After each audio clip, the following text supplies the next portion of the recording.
7 into 365. So this is what we are trying to mention here about IoT. So as mentioned, IoT is Internet of Things, is a technology which is trying to get connected to multiple devices to the network. Now here I would not be calling them as devices henceforth, we'll be calling them as things. They are things which are getting connected to the network. Now what could be the things that we can speak, as sir has already given certain examples? Can I get some things? Yes? Only Rakhi and Krishna speaking would not be right. Yes, can somebody give me an example? Sir has already given ample of examples.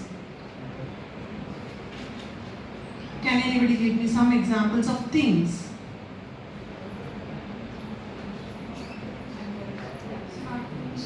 She says smartphones. Android, something, some smart device that you use. Smartwatches, yes. Anything else here?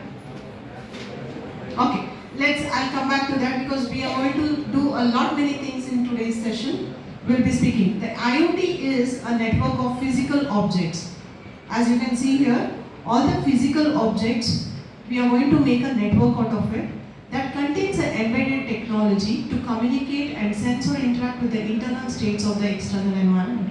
As rightly said, we begin our session today morning saying that IoT is basically containing three things. One is the things that are able to sense and send the data to the processing unit. Further, this processing unit is being communicating to the others. We are communicating it to the cloud. As we could have, we are trying to show you the slides using our Google Drive. We have put our PPTs which are being prepared in the Google Drive and using the Google Drive and trying to show our slides. So that is how we are getting connected. As the definition says, IoT is a network, which is, what is a network all about? It's connecting different things. Now these things are the physical objects. These things, we try to collect the data from them, we process them, and then finally, we'll see how has this been evolved over the years. It all began in the Mellon University, Carnegie Mellon University, wherein the first IoT device that came into the application was in 1969, where the group of researchers like us, like all of us, were sitting together and trying to build a vending machine.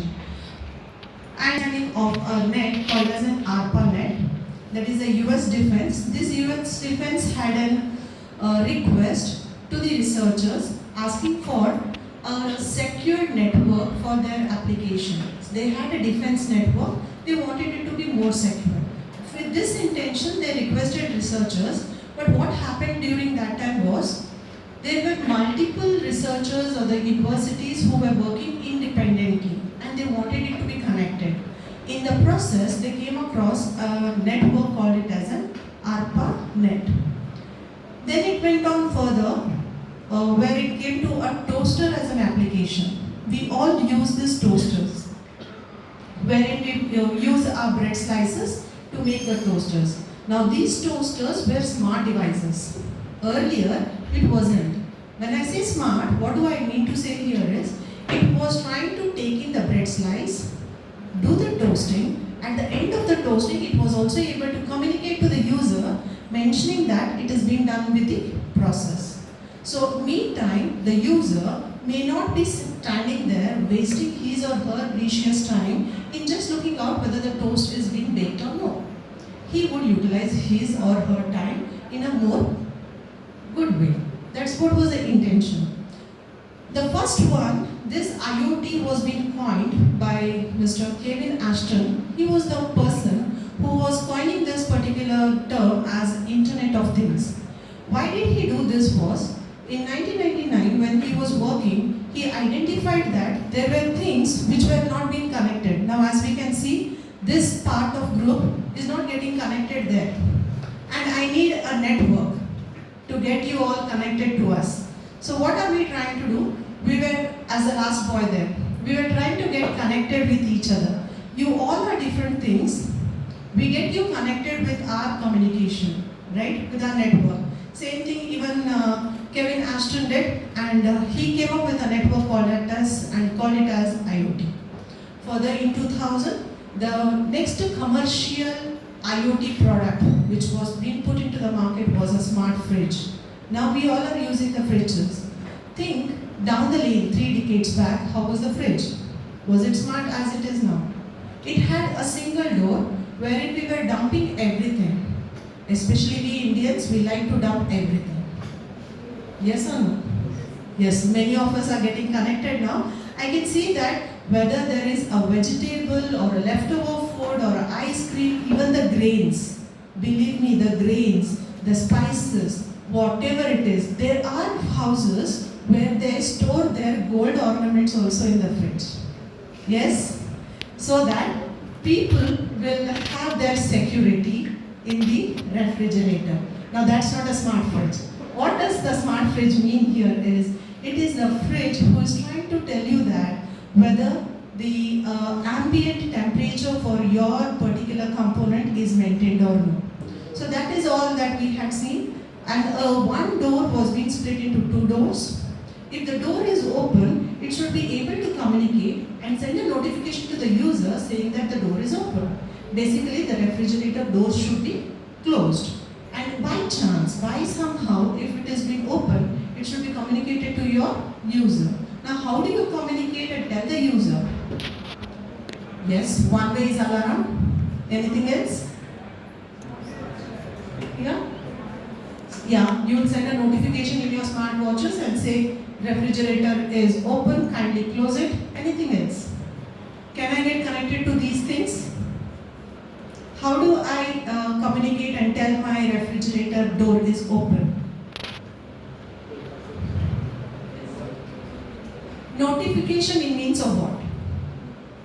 The people there, my students there, they mentioned saying that they'll send an alarm, notification, auditory, or they can send a message. No, a smartwatch, she said. Anything else as a notification?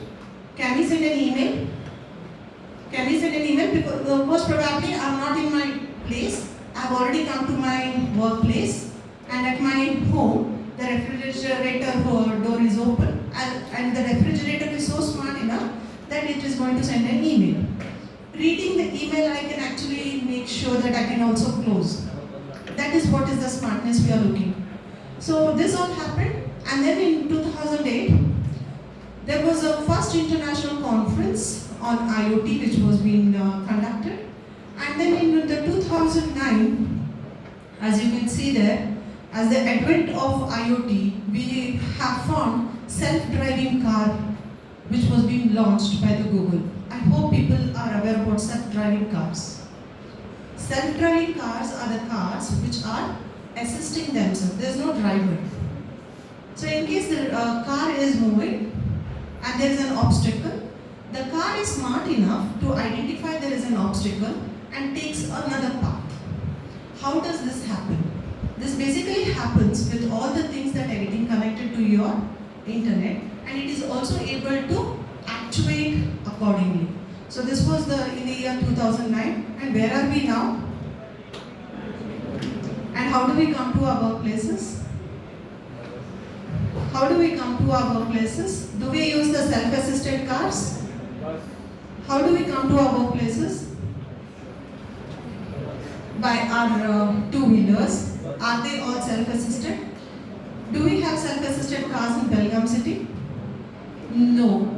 Are we aware there are something like this existing? Yes. But we would love to see them in our own city. Right? Therefore, it's very important for us to understand how the technology is behind these all inventions. Then comes the smart home invention, which was being put into the market by the Google Nest. What do you think is smart home invention? Any idea?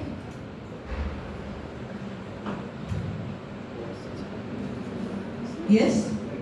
Voice sensor. Very good. There are sensors at your home.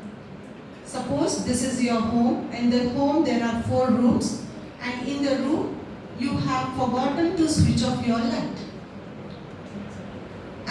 have come to your study place, where you have come to your colleges. And there will be a notification sent from that particular room to your mobiles through apps or through emails, something like that. A notification comes to the user saying that you have kept your lights on, kindly switch it off. And you, sitting at wherever place you are, would be able to switch it off. So this is one example of your smartphone. So that happened in 2010. Are we using that in our house? Forget about switching off and switching on. We are still not using the smart bulbs. Are we using the smart bulbs? What do we mean by smart bulbs? Automatically they are supposed to be off if there is no motion or if there is no human in that particular area of interest. So we are still lagging behind in accepting the technology that is growing at a very faster rate.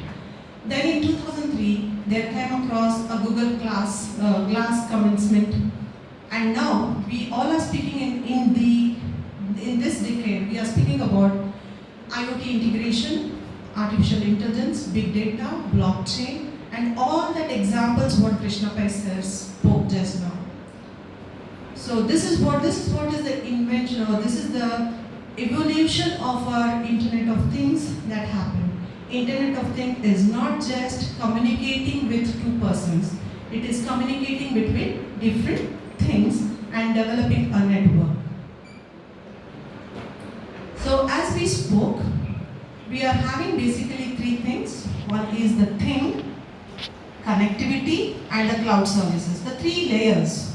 The three layers of my IoT technology that we are speaking would be into this part, where we'll be speaking about the cloud services. Few of the cloud services, can we name them? Yes, AWS is Amazon Web Services, Microsoft Azure, VMware's IBM Clouds, Google Cloud. These are few of the cloud where you can store your information that you obtain from your things. You can also go for computing. You can also take an actuating action after the computation in the cloud. So the cloud services we have. How do we communicate to the clouds is the connectivity. You can either connect to your clouds or to your things using a communicating path, which could be such as, read the slide, let's see. Yes, Wi-Fi, Bluetooth, LoRa. Have you heard LoRa, or are you using LoRa? No. Okay. What are those? What are those small things that are being written there? The network, the cellular networks. It all begins with 1G, 2G, 3G, 4G, 5G. And people here in India, the academicians and the researchers are working with 6G. My guide works on 6G. So basically, we are speaking about the cellular networks. Cellular networks are the mobiles that we are using. You have your own internet service providers. The service providers are basically looking into the cellular communication. So we'll be looking at that part. So that is one part of your communication. LoRa is a long range communication, wherein if your communication range is of a wider, then we usually go for LoRa. When do we use Bluetooth?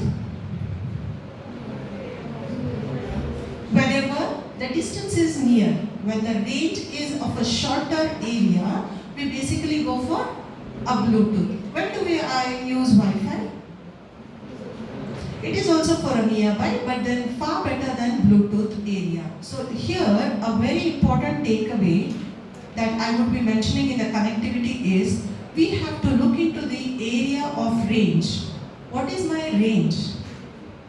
Sometimes when, in case if I want to call Krishna sir, there would be an answer from a beautiful voice saying that he is out of range. You understand that? If you call somebody, the beautiful lady there starts saying that, what does that mean? What does that mean?